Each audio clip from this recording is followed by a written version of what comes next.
मित्रों नमस्कार। मैं आज कुछ आप लोगों से बातचीत करने के लिए हूँ। पिछले करीब 2 महीनों से जो कोरोना की दूसरी वेव आई, उस वेव ने कहीं न कहीं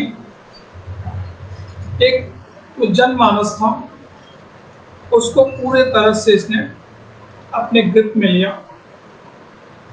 एंड ये पहला ऐसा समय आया जिसमें हम लोगों ने बड़े नज़दीक से अपनों को जाते हुए, निश्चित रूप से ये एक बहुत बड़ी महामारी है, एक त्रासदी है, बट इससे खुद से ही निपटना पड़ेगा।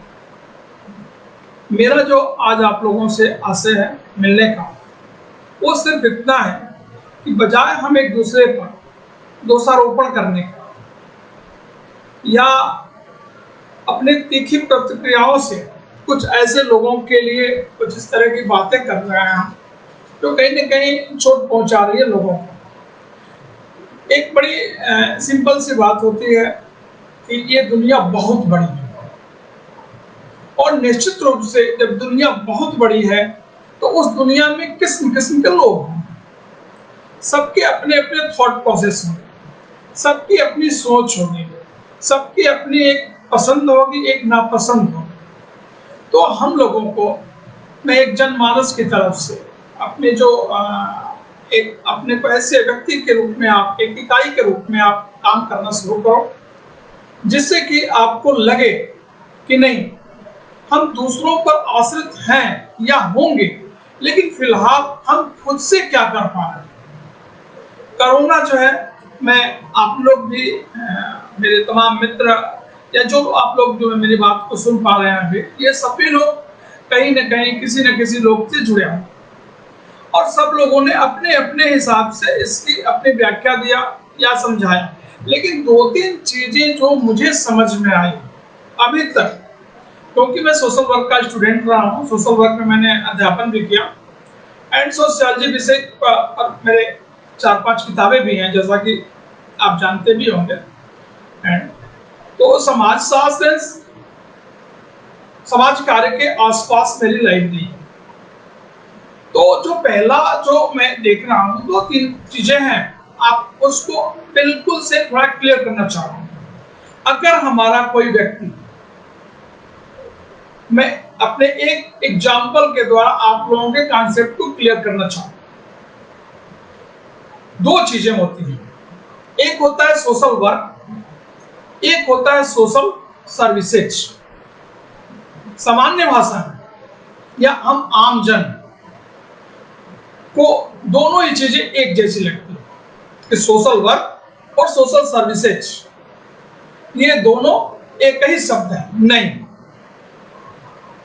सोशल वर्क अलग थॉट प्रोसेस है, सोशल सर्विसेज अलग थॉट प्रोसेस है। Social work and social services को आप एक एग्जाम्पल से मैं समझा के फिर आपको आगे चलूं। अगर हम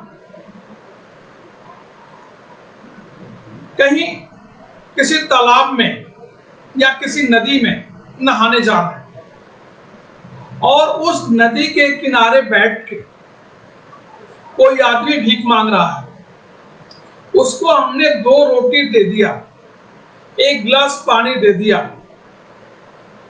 इसको बोलते हैं सोशल वर्क। लेकिन जब हम सोशल सर्विस की बात करेंगे तो उसमें क्या होगा, वो जो हमारा सोशल सर्विस देने वाला होगा, आप लोग जानते होंगे, वो क्या करेगा कि उस व्यक्ति को एक बंसी देगा, बंसी के साथ उसको बताएगा कि आप जो है, जो तालाब के किनारे दिन भर बैठे रहते हैं, आप इस बंसी को इस तरह से उपयोग करेंगे और मछली निकालिए, खुद भी करिए, एंड उसका छोटा मोटा आप व्यवसाय करेंगे, तो आप भी खाने बगैर नहीं मरेंगे और आपका एक परिवार जो है वो भी सरवाइव कर जाएगा। इसको बोलते हैं सर्विसेज। अगर कोई इतने बड़े सेम चीज। अब एक सब आती है डॉक्टर्स।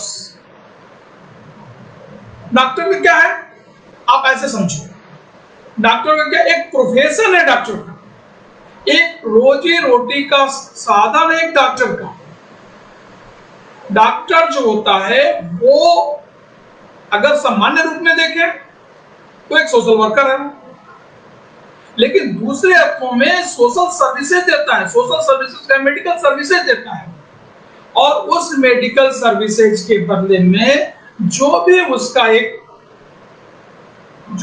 एक सर्टेन अमाउंट होता है वो हमसे लेता है। तो वो क्या कर रहा है, मेडिकल सर्विसेज दे रहा है। अपने दिमाग में से निकालना पड़ेगा, अगर कोई डॉक्टर, कोई नर्स, कोई मेडिकल का कोई भी ऐसा कार्यकर्ता या सोशल सर्विसेज से जुड़े हुए कोई भी कार्यकर्ता, यदि हमको कोई इंजेक्शन, अगर वो 200 रुपए की इंजेक्शन है, वो अपनी बाइक से जा रहा है 50 किलोमीटर चल के, और वो अगर उसके चार्जेज ले रहा है 100 रुपया, हमको खुशी खुशी उस चार्जेज को देना चाहिए, बजाय और उसको थैंक्स भी बोलना चाहिए। इसलिए थैंक्स बोलना चाहिए कि वो आदमी अपने, वो भी तो व्यक्ति है, उसको भी कोरोना से डर है। तो मेरा जो आज मेन था कि हम जितने सोशल सर्विसेज में जो लोग लगे हुए हैं, जो भी वॉलंटियर लगे हुए हैं, वो मेडिकल के हो सकते हैं, वो टीचिंग स्टाफ हो सकता है, वो सफाई कर्मी हो सकता है, वो मेडिकल स्टोर वाला हो सकता है, वो एक फिजिशियन हो सकता है, वो एक सर्जन हो सकता है, वह कोरोना का योद्धा हो सकता है। तो आज हमको इन सब चीजों को ध्यान देते हुए अपने को 2-3 चीजों से, क्योंकि इस समय जरूरत, नीड है अपने, तो सारे डॉक्टर्स का आज मैं देख रहा हूं, या आप भी देख रहे होंगे, सारे वीडियो जा रहे हैं बड़े डॉक्टर्स। उनका पहला है कि सबसे पहले आप अपना ट्रीटमेंट अपने घर में कीजिए। घर से मतलब उनका है कि अपने आप को आइसोलेशन में ले जाइए। अगर आपको कुछ सिम्टम दिखाई भी दें, लाइक आपको लग रहा है कि नहीं हमको बुखार है, हमको थोड़ी सी खांसी है, हमको बदन में दर्द है, आप तुरंत हर जगह, तहसील लेवल पर, जिला लेवल पर, स्टेट लेवल पर, सेंट्रल लेवल पर एक टीम बनाई गई है डॉक्टरों की, उनका फोन नंबर दिया गया है, आप उनसे फोन करके बात करके दवा मांग सकते हैं। दूसरा, कासगंज का या कहीं के डीएम का मैंने देखा, आप उनसे रिक्वेस्ट करके आप उस मेडिसिन को अपने व्हाट्सएप पे मंगा सकते। मैं रिक्वेस्ट इसलिए बोल रहा हूं कि अगर मान लो एक तहसील में पूरे दिन में अगर 700 लोगों ने किसी डॉक्टर को फोन किया, जो अपना जिला लेवल का है उसमें 1000 लोग भी हो सकते हैं, तो वो थोड़ा सा इरिटेट होगा, थोड़ा जुझलाएगा, क्योंकि वो सोशल वर्क नहीं कर रहा है, वो उस समय में सोशल सर्विसेज देता है, और उस सोशल सर्विसेज के बिहाफ पर उसकी एक सर्टेन अमाउंट बनती है, वो उसकी सैलरी हो सकती है, वो उसका स्टाइपेंड हो सकता है, या उसको भत्ता के रूप में दिया जा सकता है।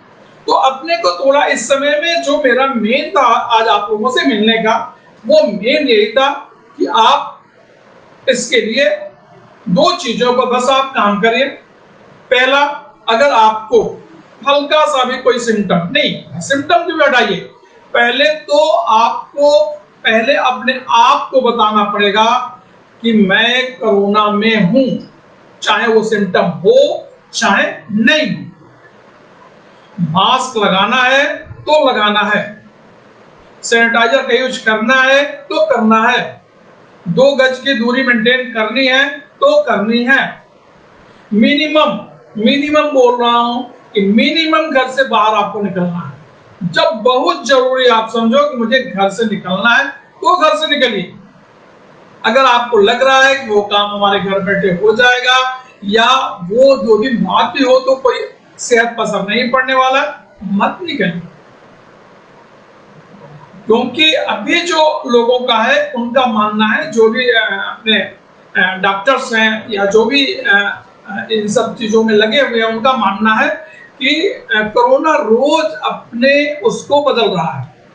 अभी तक ये था कि अगर आपने एयर में नहीं था, अब जो हमारे डॉक्टर्स हैं उनका कहना है कि नहीं, अब कोरोना जो है एयर्स में, तो उसको अपने को बचाव करना होगा। तो फाइनली मेरा मतलब ये है कि आप अपने को पहले दिन से मानिए कि मुझे कोरोना है।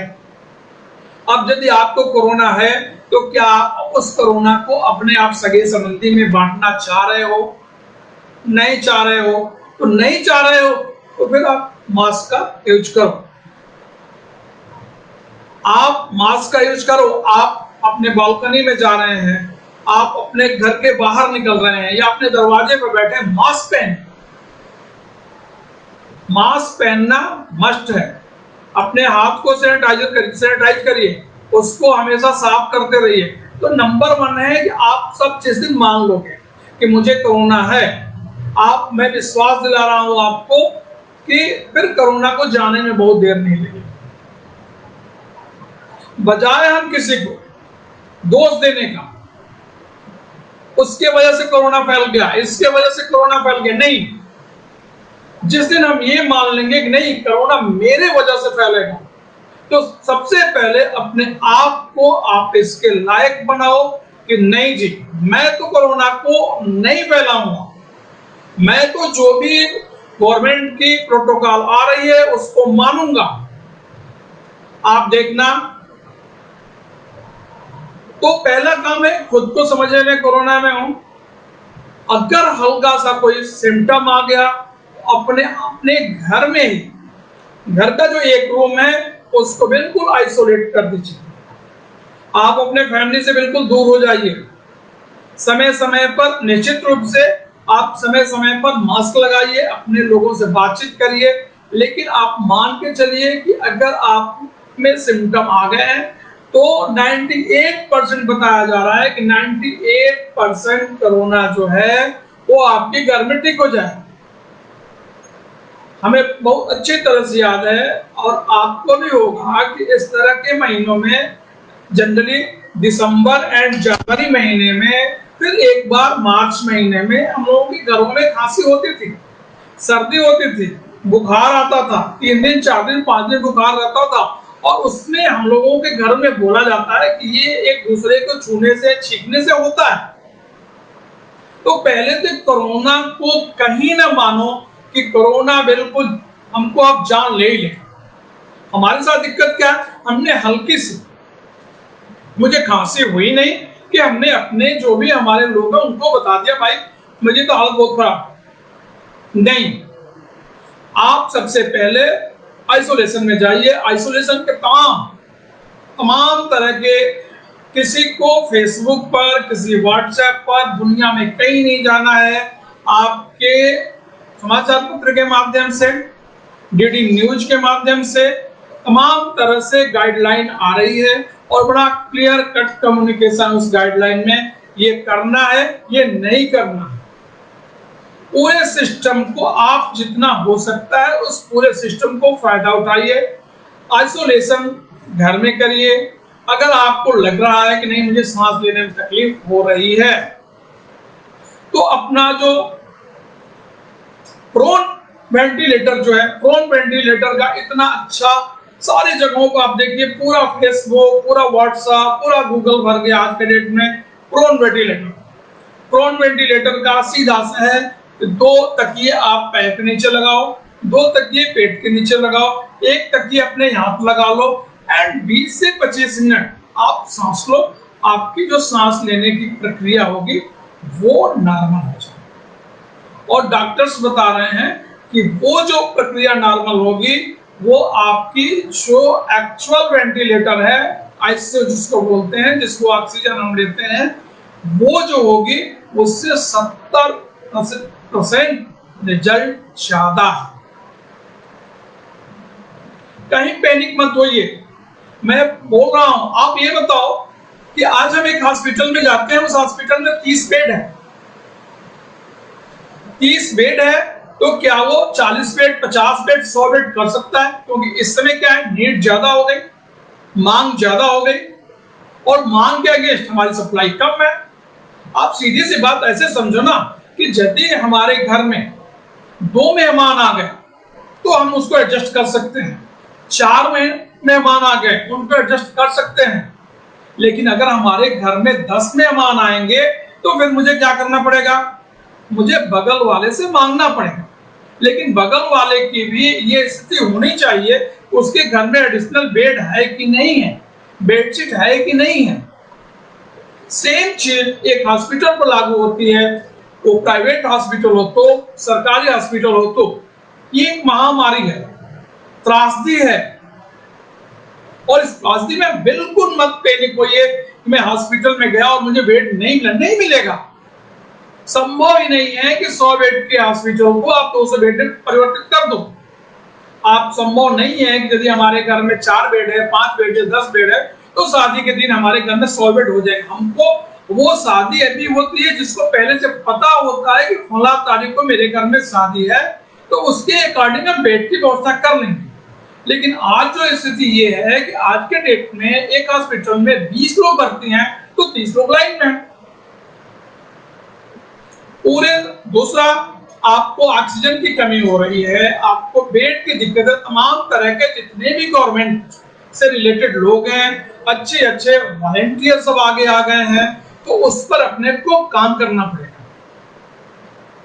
और मैं देख रहा हूं, मुझे इतना अच्छा लग रहा है इस समय, जितने हमारे साहित्यकार भाई हैं, जितने हमारे कवि लोग हैं, हमारे जो भी मित्र हैं, अपने पत्रकार लोग हैं, या जो एनजीओ वाले हैं, ये लोग पूरे दिन, मैं तो देख रहा हूँ, किसी को मैं सुबह भी देखता हूँ, दोपहर में भी देखता हूँ, तब देखता हूँ जब कहीं न कहीं उनकी जो मेडिसिन की नीड होती है, इंजेक्शन की नीड होती है, प्लाज्मा की नीड होती है, वो एक दूसरे को अपने अपने संचार माध्यमों के माध्यम से उसको इकट्ठा करना। दूसरा, तीसरा जो सबसे महत्वपूर्ण चीज है, जो लोग रिकवरी करके आ रहे हैं उनको फोन लगाइए, उनसे बात करिए कि आप इतना जल्दी रिकवरी कैसे कर ली, आपने क्या किया। आपको पता है कि एक व्यक्ति का जो एक्सपीरियंस होगा, आपको उससे बड़ा एक्सपीरियंस कहीं नहीं मिल सकता है, क्योंकि वह व्यक्ति उस महामारी से, उस त्रासदी से, उस परेशानी से निकल के बाहर आएगा। वो जो भी बताएगा वो प्रैक्टिकल बताएगा। आदत डालिए, आसपास पूछते रहिए कि भाई हमारे गांव का, हमारे शहर का, हमारे दूसरे जहां भी आपके इष्ट मित्र भाई बंधु हो, उनको पता करिए कि अगर वो कहीं से इफेक्टेड था, वो लौट के आ रहा है तो लौट के आ रहा है, तो उसको पूछिए आप कैसे ठीक हुए, आपने क्या किया, आप में कौन से सिम्टम आ रहे थे, आपको कैसे लगा कि आपको कोरोना हो गया है। इन सब क्वेश्चनों का बजाय इधर उधर पूछने के बजाय आप यदि उनसे बात करते हैं तो आपको एक इस तरह का इतना बढ़िया आपको सलूशन मिलेगा जिसकी कोई उपाय नहीं है। अगर कोई व्यक्ति इस समय, आप सोशल वर्क और सोशल सर्विस दोनों में अंतर को समझिए। अगर कोई सोशल सर्विस दे रहा है तो सोशल सर्विस के बदले में वह एक अपना स्टाइपेंड या जो भी उसका खर्चा आएगा वो लेगा, और हमको देना भी चाहिए। क्योंकि सोशल वर्क वो होता है जैसे कहीं आग लगी है, हमने क्या किया, एक बाल्टी पानी उठाया और उस आग में डाल दिया, ये काम होता है सोशल वर्क। बट एक सोशल सर्विस का काम ये नहीं होता है कि एक लोटा पानी डाल। वो क्या करता है, वो जब गर्मी की शुरुआत हो जाती है उसके पहले ही गांव में कैंप करता है, बताता है इन परिस्थितियों में आग लग सकती है, इस तरह से आग लग सकती है, कृपया करके आप इस तरह के सावधानी यदि बरतेंगे तो आग नहीं लगे। सेम जगह पर आज जो महामारी फैला, आज हम लोगों को बहुत अच्छा है कि आजकल के हमारे सोशल सर्विसेज देने वाले लोग तैयार बैठे हैं। वो बिल्कुल आपका एक बात पता चलता, वो केन प्रकार कहीं से ला करके उठा करके आपको दे देते हैं। हनुमान जी ने जो संजीवनी बूटी लाए थे वो एक सोशल वर्क था, बट सुसेन वैद्य जो आए थे, उठा के आए थे, फिर भी उन्होंने कहा कि मैं एक वैद्य हूं, तो वैद्य क्या, अगर आप मुझे सम्मान दोगे, मेरी सर्विसेज के बदले मुझे तुम पारितोषिक दोगे, तभी मैं कर पाऊं।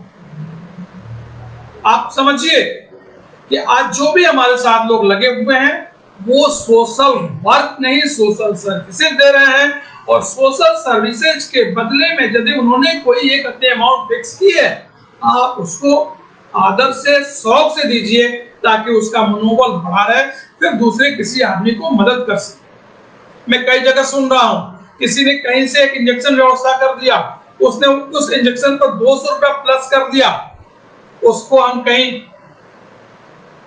छीन लेते हैं इंजेक्शन, उसको दंडित भी कर देते हैं। नहीं, उसके मनोबल मत गिरा, और तब हम जाकर के इस राशि से लड़ेंगे।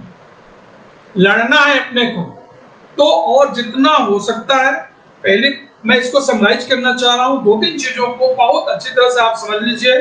घर में आप मान के चलिए मुझे कोरोना हो गया है, तो कोरोना होने के बाद जितनी तरह की एहतियात आपको बरतनी चाहिए उतनी तरह की एहतियात बरतिए।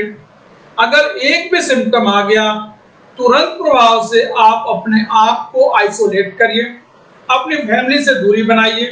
एंड घर में, हमारे भारतीय समाज में ऐसा कोई घर नहीं होता है जिसमें 3, 4, 5 रूम ना हो। आज फ्लैट कल्चर में भी कम से कम 2 BHK है, गांव में तो खैर उसका कोई है नहीं, तो उस व्यक्ति को एक कॉर्नर दीजिए कि आप इस कॉर्नर में उनको आइसोलेट करिए, उनको टाइम से गर्म पानी दीजिए, उनको जो भी डॉक्टर या जो जहां से आप परामर्श ले रहे हैं उस परामर्श के हिसाब से उसके साथ काम करें। दूसरा, घर से बाहर निकलिए, एक तो निकलिए नहीं। अगर हमारा शासन, प्रशासन, हमारा सिस्टम कह रहा है कि आपको घर से नहीं निकलना है, कर्फ्यू है, जनता कर्फ्यू है, ऑनर करिए उससे। बहुत जरूरी हो निकलना, प्रॉपर एक प्रिस्क्रिप्शन, अगर दवा लेने जा रहे हैं आप प्रिस्क्रिप्शन हाथ में रखिए, निकल रहे प्रिस्क्रिप्शन को हाथ में लेकर चलिए। या अगर आप सोशल वर्कर हैं, सबके पास अपनी आई कार्ड होती है, आई कार्ड को बड़ा क्लियर कट यहाँ पर लगाएं, बिल्कुल क्लियर कट होना चाहिए कि मैं सोशल वर्कर हूं, या मैं पत्रकार हूं, या मैं किसी काम के लिए निकला हूं, प्रॉपर काम हो। पुलिस तंग नहीं करेगी, क्यों तंग करेगी? तो अपने आप को थोड़ा सा इसके लायक आपको लेकर के और समाज में वर्किंग करनी है, जिससे कि अवेयरनेस आए। एंड आपको इस महामारी से निपटने के लिए ऐसा कोई नहीं है, वो चाहे आपका डीएम हो, चाहे एसडीएम हो, चाहे आपका जिलाधिकारी हो, या मंत्री हो, या मुख्यमंत्री हो, या प्रधानमंत्री हो, कोई नहीं चाहता है कि उसके देश की जनता, उसके प्रदेश की जनता, उसके जिले की जनता, उसके ब्लॉक की जनता, उसके गांव की जनता परेशान हो। किसी का कोई इंटेंशन नहीं होता, और आज के डेट में अपने को भी कोई इंटेंशन नहीं होना चाहिए। आपको कैसे, कहां से, कौन सी सुविधा लेनी चाहिए, इस पर विचार करना होगा, बजाय कि कौन आदमी 2 रुपया ज्यादा ले रहा है, कौन हॉस्पिटल 5 रुपया ज्यादा ले रहा है, कहां ऑक्सीजन मिल गया, वो जिंदा हो गया, इससे बड़ी कोई उपलब्धि नहीं, मेरा मानना। और हमें लग रहा है कि जो मेरा मानना है वही एक किसी भी गार्जियन का, या किसी भी घर के ऐसे लोग जिनकी जो मौत एंड जीवन से जूझ रहे हैं, वो अगर लाइफ लाइन के बदले किसी ने 200 रुपया ज्यादा ले लिया, 100 रुपया ज्यादा ले लिया, बिल्कुल नजरअंदाज करें, क्योंकि वह व्यक्ति भी अपने जान पर खेल रहा है। वो कोरोना में नहीं है, फिर भी आपके सिलेंडर के लिए, फिर भी आपकी मेडिसिन के लिए, फिर भी तमाम चीजों के लिए उधर से उधर भागता है, दोस्तों से बातें करता है, फिर जाकर के निकाल के लाता है। हो सकता है बीच में कहीं पुलिस की मार भी खा जाए, या किसी ऐसे अपने जो भी लोग होते हैं उनसे मार भी खा जाए। तो मैं सिर्फ इतना चाहूंगा कि आप लोग कृपया करके इस समय में अपने धैर्य की परीक्षा लीजिए, एंड स्वस्थ रहिए, और अपने घरों में रहिए, अपने घरों में रहिए, अब खूब बढ़िया से जितना हो सकता है उसको करिए। और शासन की गाइडलाइन को आप ध्यान से सुनिए, क्या चल रहा है, क्यों चल रहा है। सोशल वर्क और सोशल सर्विसेज में अंतर समझिए। हर एक मेडिकल स्टाफ का, हर एक सफाई कर्मी का, हर एक राजनेता का, हर एक ग्राम प्रधान का, हर एक सरपंच का, जो भी सबका ऑनर करिए। इन विपरीत परिस्थितियों में वो अपने परिवार घर को छोड़ करके आपके बारे में सोच रहा है, आपके बारे में काम कर रहा है। निश्चित रूप से एक अच्छी वेव आएगी उसके अंदर। एंड ये अब बहुत दिन का मेहमान नहीं रहेगा कोरोना। तब जब हम हर एक इंडिविजुअल को मानना पड़ेगा मुझे कोरोना है, और जितना कोरोना होने पर जितनी भी चीजों को आपको फॉलो करना है उसको फॉलो करिए एंड सेव रहिए। और मैं चाहूंगा इसी तरह से मैं आप लोगों से मिलता रहूंगा। मैं पहली बार अपने अंतर्राष्ट्रीय काव्य मंच के द्वारा आप लोगों से मिला। इस काव्य मंच के गरिमामयी काव्य मंच है जिसके हमारे कई वरिष्ठ कवि लोग, वरिष्ठ साहित्यकार, पत्रकार लोग मिलकर चलाते हैं। और ऐसा संजोग कभी नहीं हुआ कि मैं आप लोगों से आकर के रूबरू हूँ, बातचीत करूं। और मैं चाहूंगा फिर से दोबारा से अपने इस मंच पर अपने जितने भी हमारे लोग हैं मोटिवेशनल, जो काव्य पाठ करते हैं, देश की बात करते हैं, तो मैं चाहूंगा कि अगले एपिसोड से फिर मैं उन लोगों को जोड़ना शुरू करूंगा। और आप लोग मेरी बात को इतनी देर तक आपने सुना एंड उस पर आप, अगर मैं चाहूंगा कि आपने छोटा भाई समझ के, बड़ा भाई समझ के उसको आप उस पर अगर काम करिए। और इसी के साथ मैं आप लोगों को प्रणाम करता हूं। और फिर मैं चाहूंगा कि अगली बार जब हम लोग मिलें तो हमें उम्मीद रहे उस समय हम कोरोना पे नहीं, हम किसी और टॉपिक पर बात करें, हम किसी और लोगों से बात करें। यही मेरा भगवान से आग्रह है, यही मेरा भगवान से आग्रह है। और सबको फिर एक बार प्रणाम करते हुए मैं अपनी वाणी को विश्राम देता हूँ।